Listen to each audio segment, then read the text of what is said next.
Bismillahirrahmanirrahim. Assalamualaikum warahmatullahi wabarakatuh.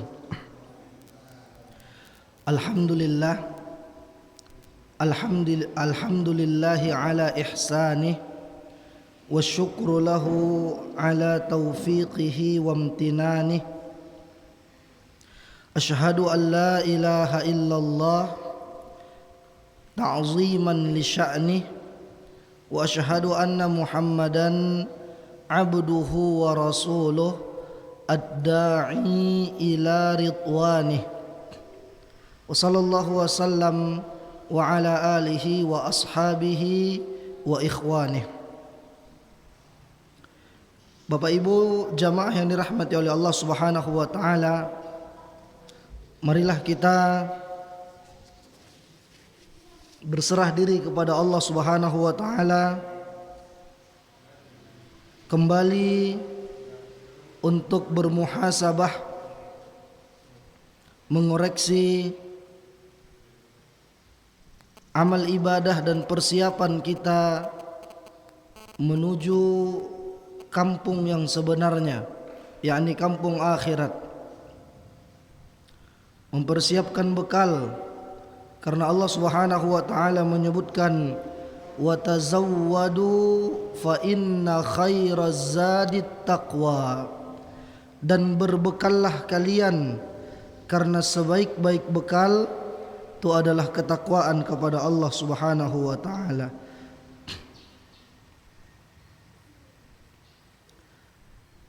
Dan juga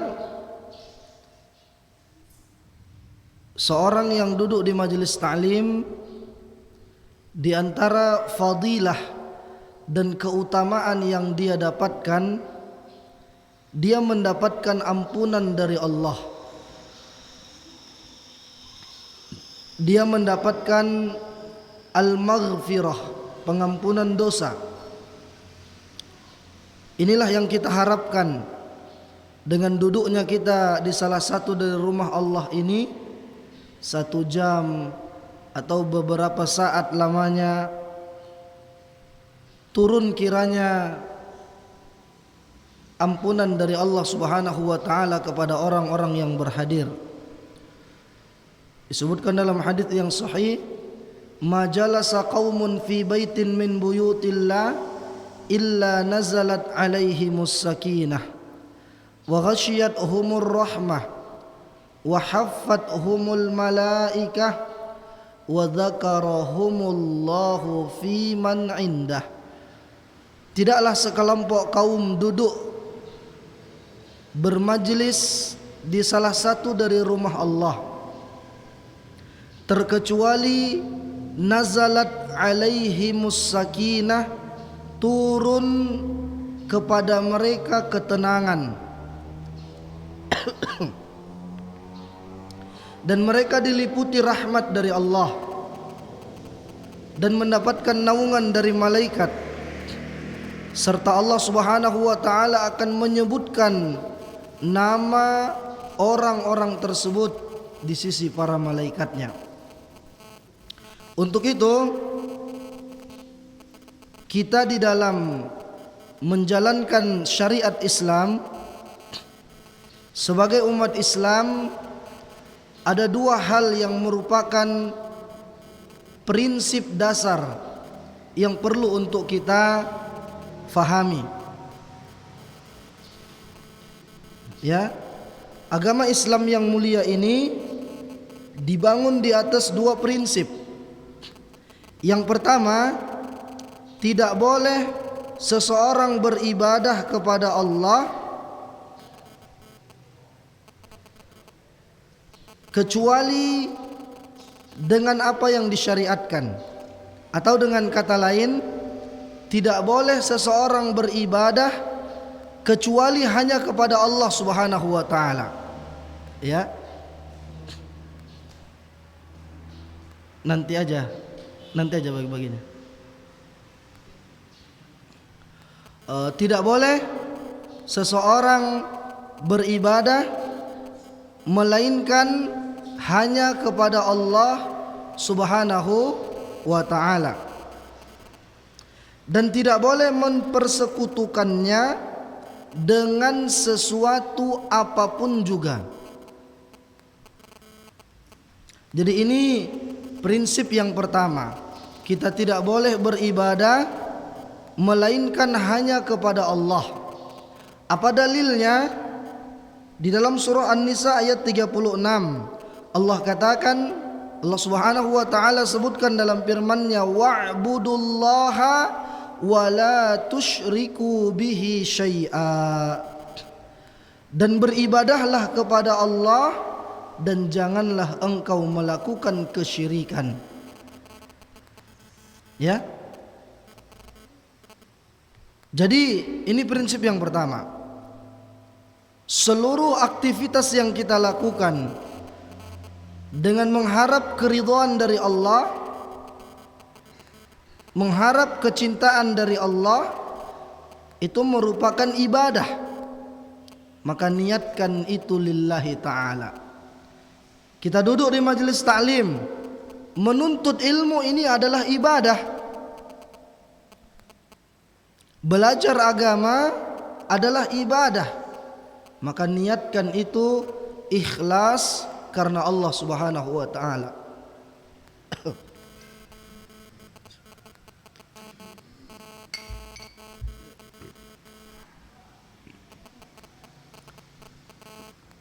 Bukan untuk berbangga-bangga di dalam majelis, bukan untuk riya, bukan untuk sum'ah dan yang lainnya.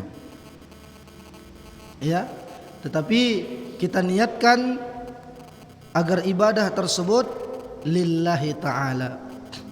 Prinsip yang kedua,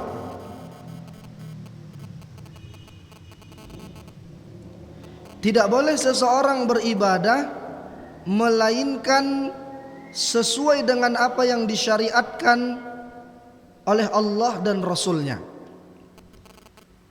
Jadi yang pertama tadi, tidak boleh seseorang beribadah melainkan hanya kepada Allah, dan tidak boleh mempersekutukan Allah dengan apapun. Prinsip yang kedua ini,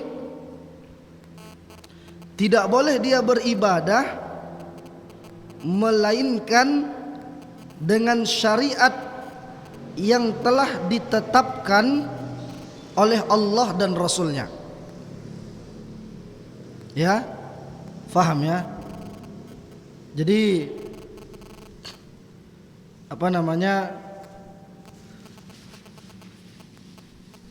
prinsip yang kedua ini, tidak boleh dia beribadah melainkan sesuai dengan syariat yang telah ditetapkan oleh Allah dan Rasulnya. Dalilnya surat Al-Hasyr ayat 7. Allah Subhanahu wa taala berfirman, "Wa ma ataakumur rasulu fakhuduhu wa ma nahakum anhu fantahu." Dan apa-apa yang datang dari Rasulullah maka ambillah itu. Wa ma nahakum anhu, dan apa yang dilarang oleh Rasulullah, fantahu, maka berhentilah kalian, jangan kalian mengikutinya. Jadi beribadah itu kita menunggu ada dulu dalilnya. Al-aslu fil ibadah, asal dari sebuah ibadah itu terlarang sampai ada dalil dari Al-Quran maupun hadis yang menjelaskan bahwa Rasulullah melakukan hal yang seperti itu.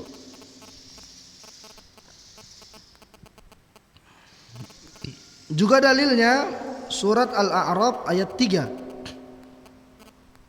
Ittabi'u ma unzila ilaikum min rabbikum wa la tattabi'u min dunihi awliya qalilan ma tadhakkarun. Ikutilah terhadap apa yang diturunkan kepada kalian. Jangan kalian ikuti ya orang-orang yang selain itu.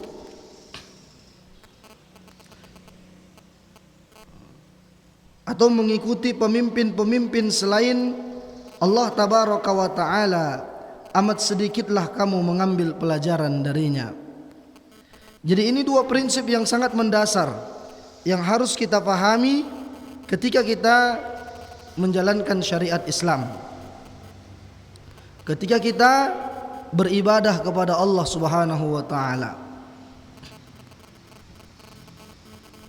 Lalu sesuai dengan tema yang kita angkat pada kesempatan ini,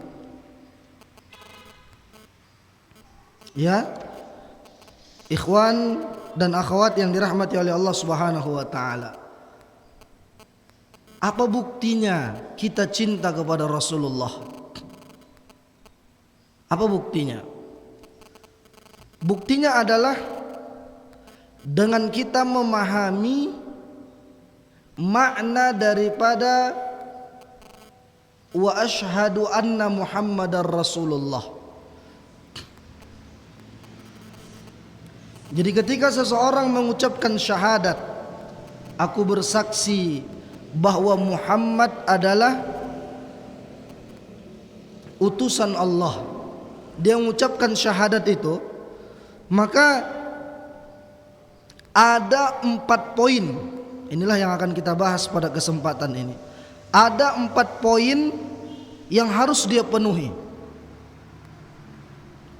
Ketika seorang mengucapkan syahadat Muhammadur Rasulullah, dia harus memahami 4 hal ini.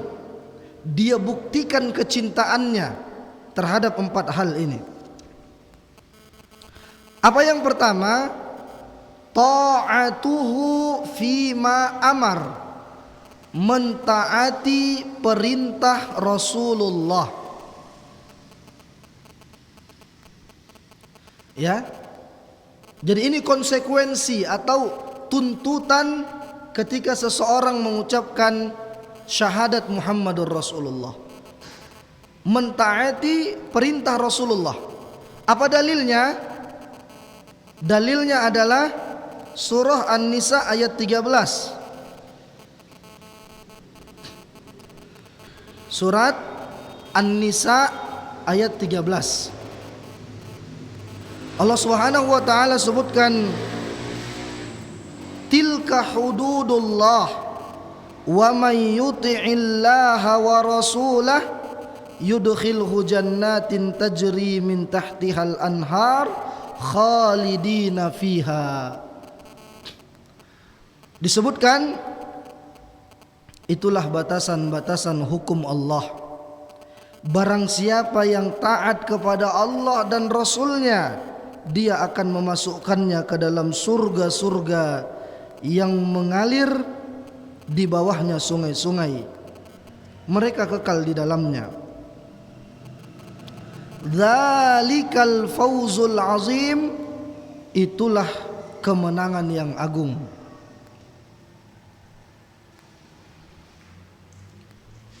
Jadi kita harus mentaati Rasul kita, ya, terhadap perintah-perintah beliau. Apalagi dalilnya kalau kita wajib taat? Surat An-Nisa ayat 80. Ya, surat An-Nisa ayat 80, Allah katakan, may yuti'ir rasula faqad ata'allah. Siapa yang mentaati Rasul, maka dia telah taat kepada Allah. Jadi ini tuntutannya, bukti cinta kita kepada Rasulullah, taati apa yang beliau perintahkan. Nabi katakan apa? Sallu kama ra'aitumuni usalli. Salatlah kalian sebagaimana kalian melihatku salat. Ya, maka kita contoh Rasulullah di dalam salatnya. Kita lihat di dalam hadis-hadis bagaimana Rasul memerintahkan kita untuk tumakninah di dalam salat, tenang, tidak terburu-buru misalnya. Kita taati perintah beliau. Atau Nabi sallallahu alaihi wasallam katakan, "Ya ma'syaras syabab, man istata'a minkumul ba'ata falyatazawwaj." Wahai para pemuda, siapa di antara kalian yang sudah memiliki kesanggupan untuk menafkahi dan berhubungan badan, maka segeralah menikah. Ini kan perintah Rasulullah, maka kita taati. Ya. Jadi ini konsekuensi yang pertama.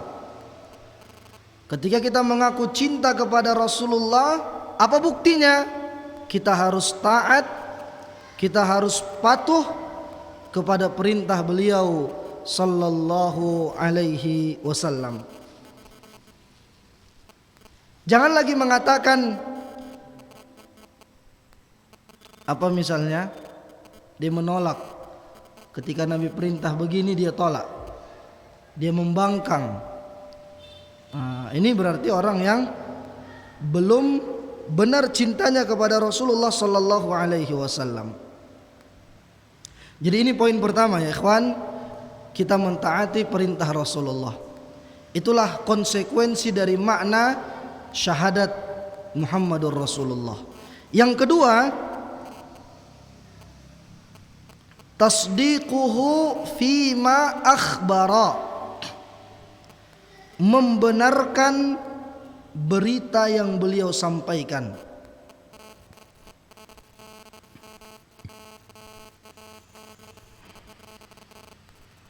Jadi ini bukti cinta kita kepada Rasulullah. Apa saja berita yang Nabi sampaikan di dalam hadits-hadits yang sahih, maka kita benarkan. Apa dalilnya? Surat Az-Zumar ayat 33. Surah Az-Zumar ayat 33. Allah berfirman, "Walladzi jaa'a bis-sidqi wa saddaqa bihi ulaika humul muttaqun." Dan orang-orang yang membawa kebenaran, yaitu Muhammad, dan orang yang membenarkannya, maka itulah orang yang bertakwa. Jadi apa yang disampaikan Nabi itu pasti benar, Pak.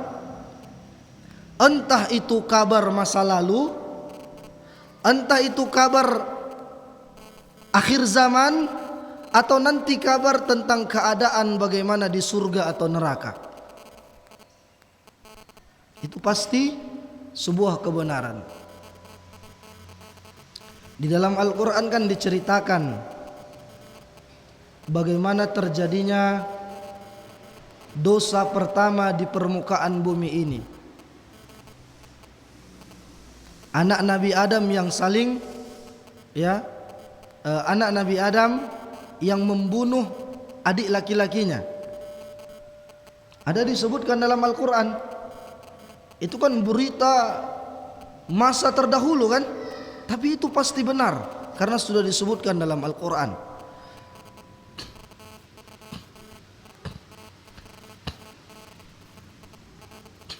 Dan juga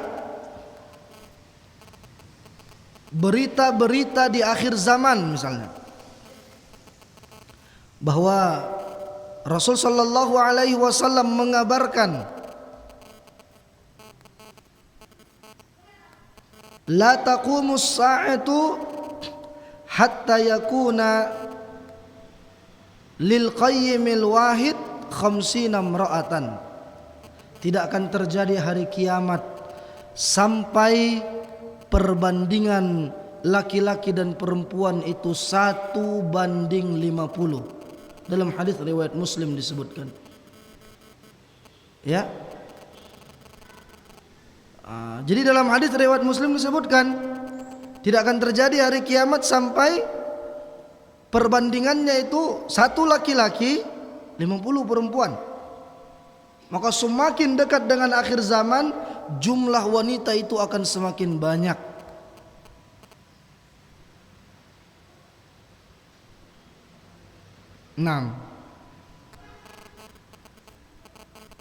Juga firman Allah Subhanahu wa taala di dalam surah An-Najm ayat 3 sampai 4. An-Najm ayat 3 sampai 4 yang menjelaskan bahwa bukti cinta kita kepada Rasulullah, kita membenarkan apa yang beliau sampaikan. Wa ma yantiqu 'anil hawa in huwa illa wahyu yuha. Dan tidaklah Nabi Muhammad itu berucap dengan hawa nafsunya, melainkan apa yang beliau sampaikan itu adalah wahyu dari Allah Subhanahu wa ta'ala.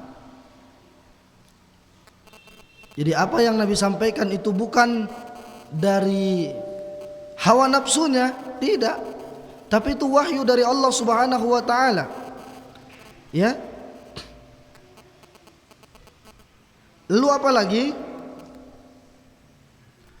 Bukti cinta kita kepada Rasulullah, poin yang ketiga, ijtinabu ma naha anhu wa zajar.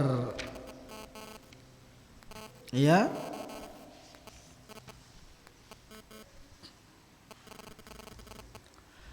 Menjauhkan diri dari apa-apa yang beliau larang. Jadi poin yang ketiga, menjauhkan diri dari apa-apa yang dilarang oleh Rasulullah sallallahu alaihi wasallam. Apa dalilnya? Surat Al-Hasyr ayat 7 tadi. Surat Al-Hasyr ayat 7. Wa ma atakumur rasulu fakhudhuhu wa ma nahakum anhu fantahu. Dan apa-apa yang datang dari Rasulullah maka ambillah itu, dan apa yang dilarang maka berhentilah kalian, jangan kalian mengikutinya. Jadi ini poin yang ketiga. Ketika Rasulullah melarang sesuatu, maka kita juga tidak boleh melakukan itu.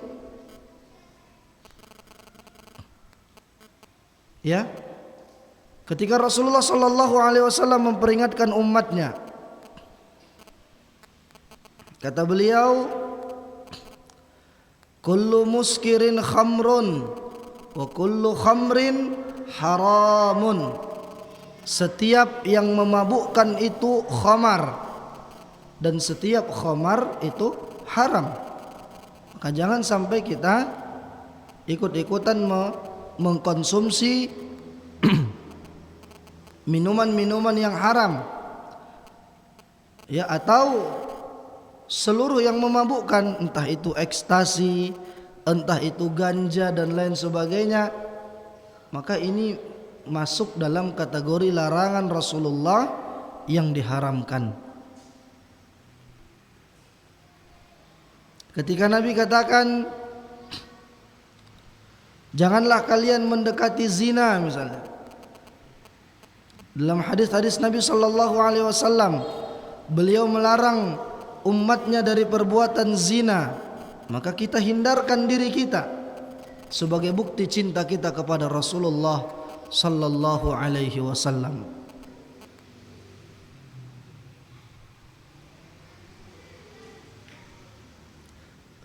Ini poin yang ketiga. Poin yang keempat, bagaimana kita membuktikan cinta kita kepada Rasulullah?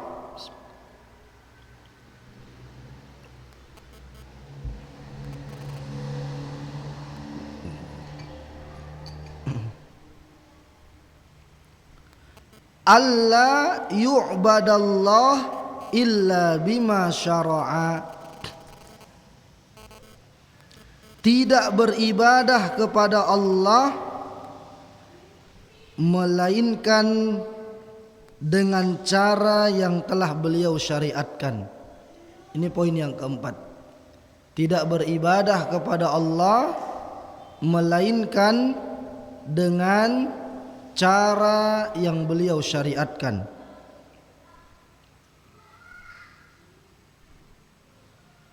Apa dalilnya? Surat Al-Imran ayat 31. Qul in kuntum tuhibbunallaha fattabi'uni yuhibbukumullah. Katakanlah wahai Muhammad, jika kalian mencintai Allah, maka ikutilah aku, kata Rasulullah. Ikutilah aku. Yuhibbukumullah, niscaya Allah Subhanahu wa taala akan mencintai kalian, wa yaghfir lakum dzunubakum, dan Allah juga akan mengampuni dosa-dosa kalian. Jadi 4 hal ini landasan dasar yang perlu untuk kita pahami. Ya. Ketika kita mengaku cinta kepada Rasulullah sallallahu alaihi wasallam,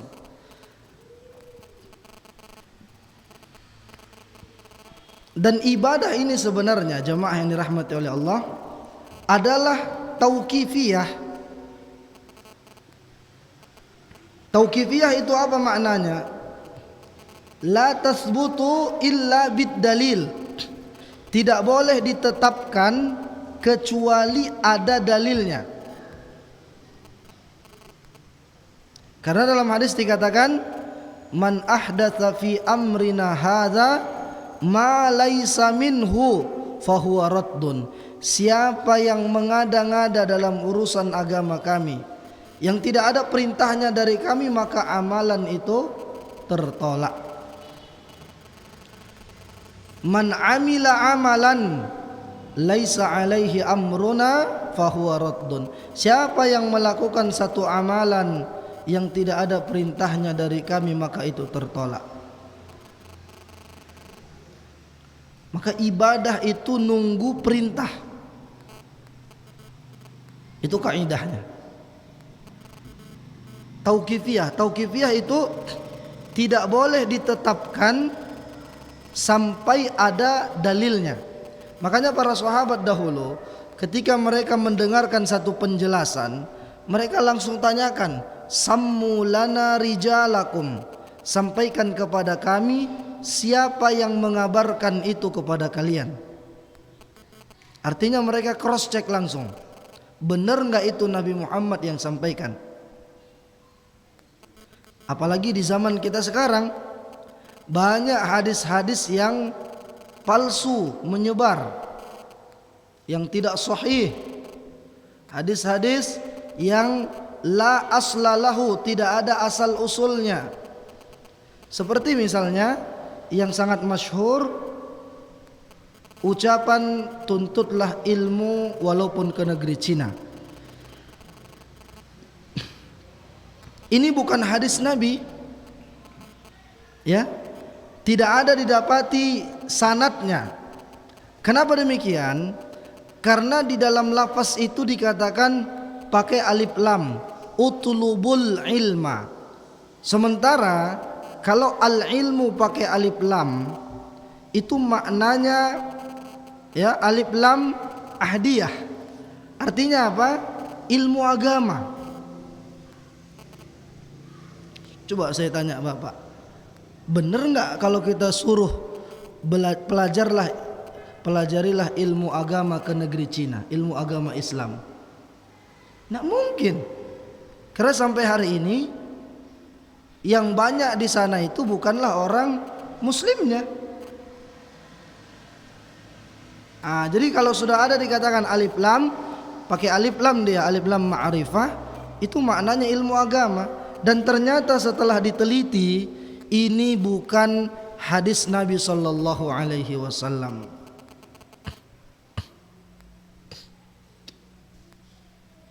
Atau seperti yang dibuat orang-orang Syiah yang tujuannya untuk mengaburkan syariat Islam ini. Dia bilang yang pertama kali puasa Asyura adalah burung emprit, katanya. Itu ada dalam kitab-kitab mereka. Tapi ini adalah tidak ada asal usulnya. Atau dia katakan, siapa yang menangis pada 10 Muharram langsung masuk surga, derajatnya bersama para nabi. Enak kali ya kan? modal nangis tok, ya kan, nangis doang langsung masuk surga, derajatnya bersama para nabi. Mungkin yang buat hadisnya tukang jual tisu, ya kan. Biar laris tisunya. Tapi itu nggak sahih. Maka inilah tujuannya kita belajar, supaya kita bedakan mana yang benar-benar hadisnya sahih, mana yang tidak sahih. Karena hadis yang tidak sahih itu sulit untuk diterima oleh logika dan sulit untuk kita amalkan. Seperti lafaz makanlah sebelum lapar dan berhentilah sebelum kenyang. Coba Bapak renungkan, bisa kita amalkan ini? Berat. Makan sebelum lapar. Belum lapar kita udah disuruh makan. Belum kenyang kita udah ditarik piring tuh, berhenti, jangan sampai kenyang. Ini mau begaduh ini kalau begitu. Nah, dikaitkan mereka ini hadis Nabi, padahal itu hadisnya tidak sahih. Ya, yang sahihnya bagaimana? Kata Rasulullah dalam hadis riwayat Muslim, tidak selayaknya anak Adam itu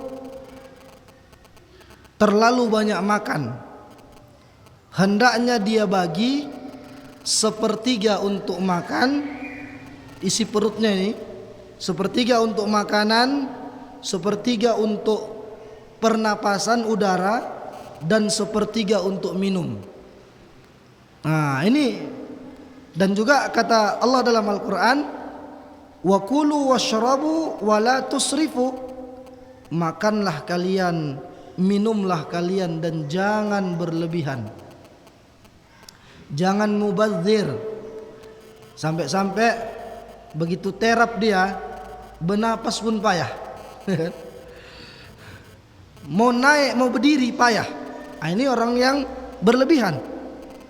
Padahal kata Rasulullah, sisakan sepertiga untuk bernapas. Ini tidak. Makan dan minumnya aja udah hampir penuh ini semua. Nah, ya kan? Itu tak boleh. Tak boleh berlebihan. Ya. Jadi inilah, masyarul muslimin azani Allah wa iyyakum jami'an, kajian singkat kita pada kesempatan ini, dan kita berharap juga sedikit yang kita bahas di sini kiranya bisa menjadi muqaddimah dasar bagi kita untuk terus semangat belajar ilmu agama dan agar lebih istiqamah di dalam melaksanakan amaliyah dan ibadah kita. Wa sallallahu wasallam ala nabiyina Muhammad wa ala alihi wa ashabihi ajma'in. Kalau ada yang ingin didiskusikan seputar materi kita, maka kami persilahkan. Wassalamualaikum warahmatullahi wabarakatuh.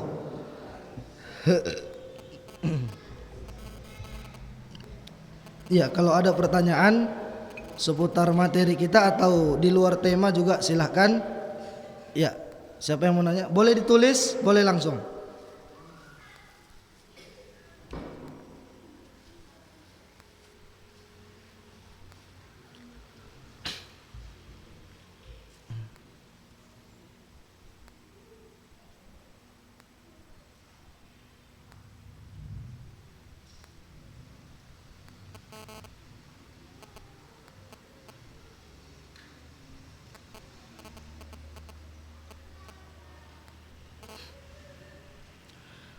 Ya, pertanyaan yang ini, bagaimana kita mengetahui atau tanda apa yang bisa kita pedomani untuk mendapatkan solat istikharah kita, Ustaz? Taib, sebelum antum solat istikharah, ya, istikharah itu kan menentukan dua pilihan.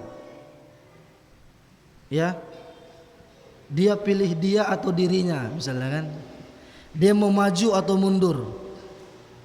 Misalnya dia mau menikah, dia terima enggak? Cocok enggak kira-kira pasangan itu untuk dia? Maka dia sholat istikharah. Tetapi ingat, istikharah ini bukanlah belum ada pilihan. Istikharah itu untuk menguatkan pilihan.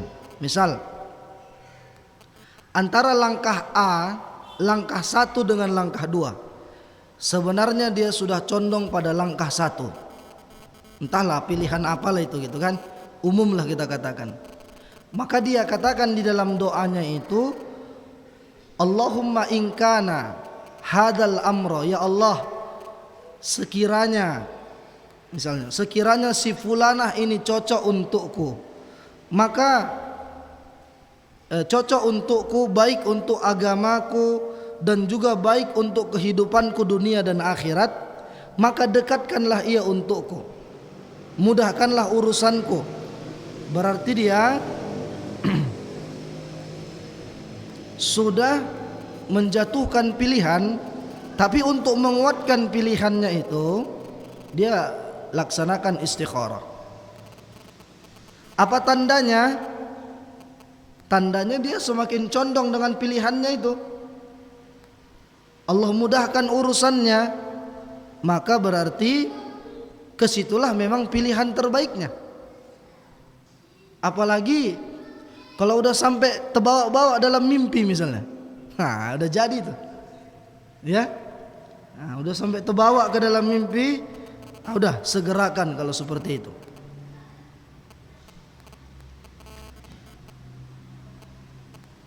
Tapi ini tidak berlaku pada sesuatu yang haram. Misal dia bekerja di tempat yang riba, antara dia mau resign atau tidak, maka dia tak perlu istikharah, karena memang harus dia tinggalkan itu.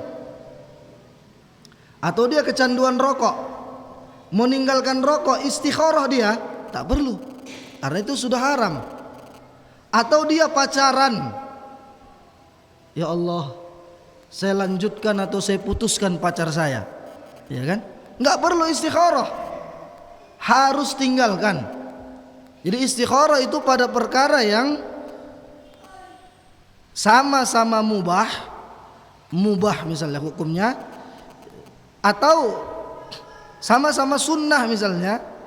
Artinya sama-sama sunnah itu misalnya dia di satu sisi dia ingin berbakti sama orang tua, ini kan dianjurkan. Di satu sisi dia pengen hijrah ke tempat yang lingkungannya sunnah misalnya, istikharah. Tapi alangkah baiknya kalau bisa dia gabungkan, misalnya dia bawa orang tuanya ke lingkungan yang sunnah itu.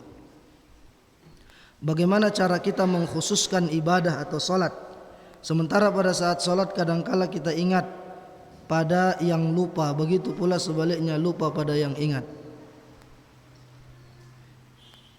Ya, kita perbaiki wudhu kita perbaiki niat kita di dalam melaksanakan salat, dan usahakanlah untuk memahami bacaan-bacaan salat kita. Artinya apa? Nah, usahakan untuk memahaminya. Apa arti dari Al-Fatihah misalnya, bacaan-bacaan salat kita itu apa artinya? Nah, fahamilah itu. Baik, ada pertanyaan lain? Silahkan Pak, langsung boleh.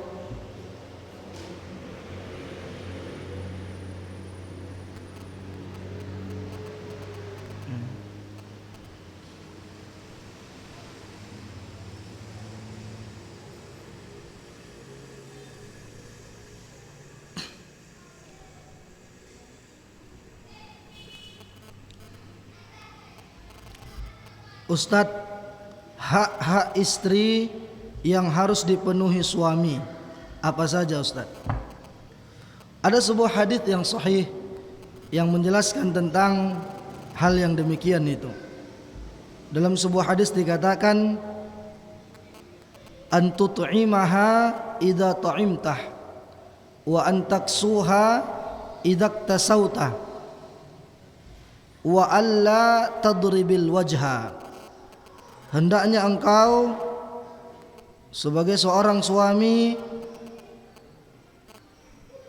memberikan kebutuhan-kebutuhan istrimu, makanannya, pakaiannya, ya, kebutuhan nafkah anak-anaknya. Ini adalah hak-hak istri yang wajib bagi suami untuk menunaikannya. Dan juga ibadah seorang istri ini juga merupakan kewajiban suami untuk mengingatkannya. Diperhatikan bagaimana aurat istrinya di luar rumah.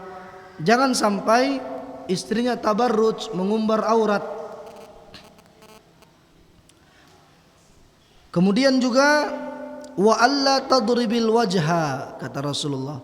Tidak boleh suami itu memukul istrinya, memukul wajah istrinya khususnya. Ya. Jadi haram hukumnya memukul wajah istri. Bahkan Nabi SAW yang begitu banyak istrinya, beliau tidak pernah sama sekali memukul salah satu dari istri beliau, ya, radhiyallahu anhum ajma'in. Maka jadilah seorang suami yang penyabar dan tidak terlalu ringan tangan untuk menyelesaikan sebuah permasalahan. Jadi inilah secara garis besar hak-hak seorang istri yang wajib bagi suami untuk memenuhinya. Ya, begitu juga dikatakan oleh Ali bin Abi Thalib dalam sebuah athar, merupakan kewajiban bagi seorang suami untuk mengajarkan ilmu agama kepada istrinya, atau setidaknya dia bawa istrinya ke majelis-majelis ta'lim yang diperdengarkan di dalamnya kitabullah dan sunnah Rasulullah sallallahu alaihi wasallam. Ya, demikian. Ya, ada yang lain, Pak? Ya, silakan.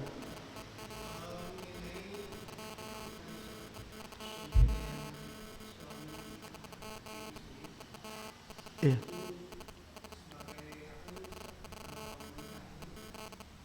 Mahar. Iya. Iya.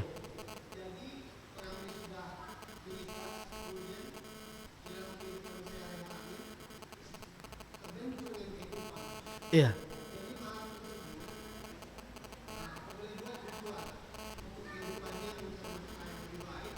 Iya.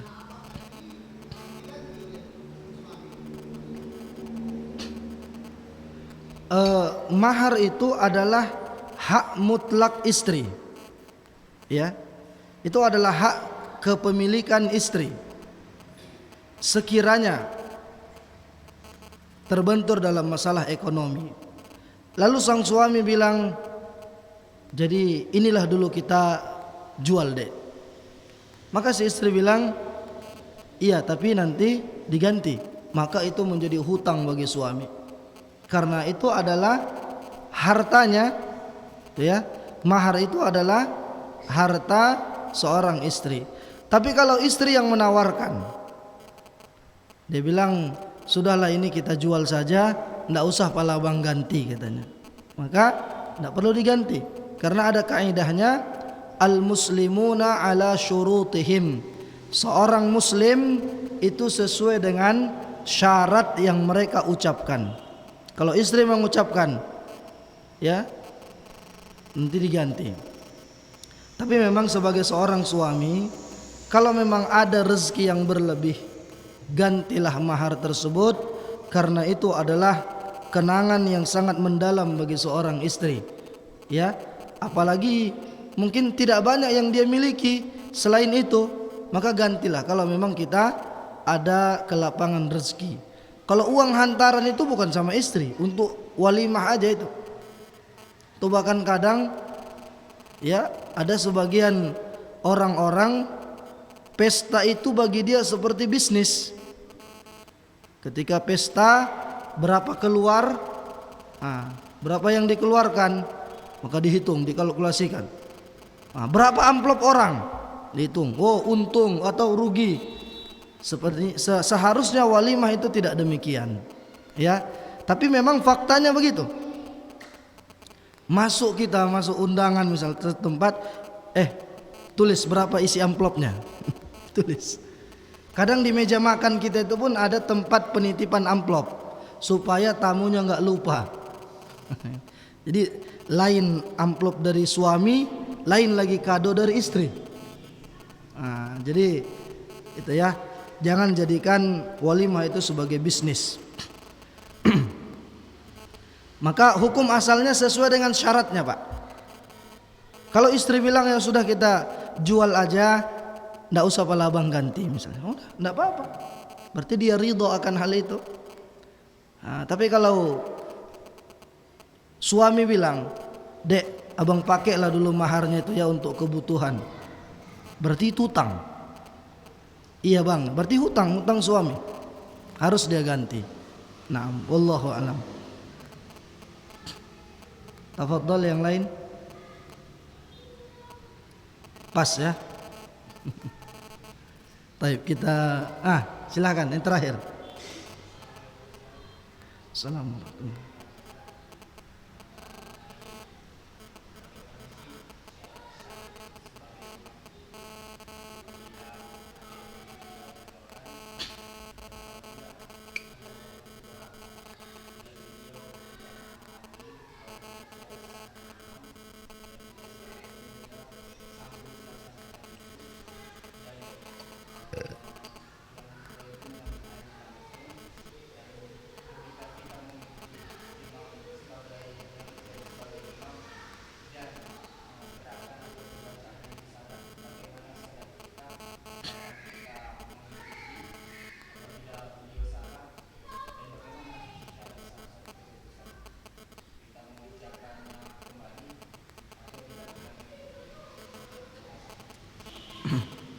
Dalam gerakan misalnya apa yang salah?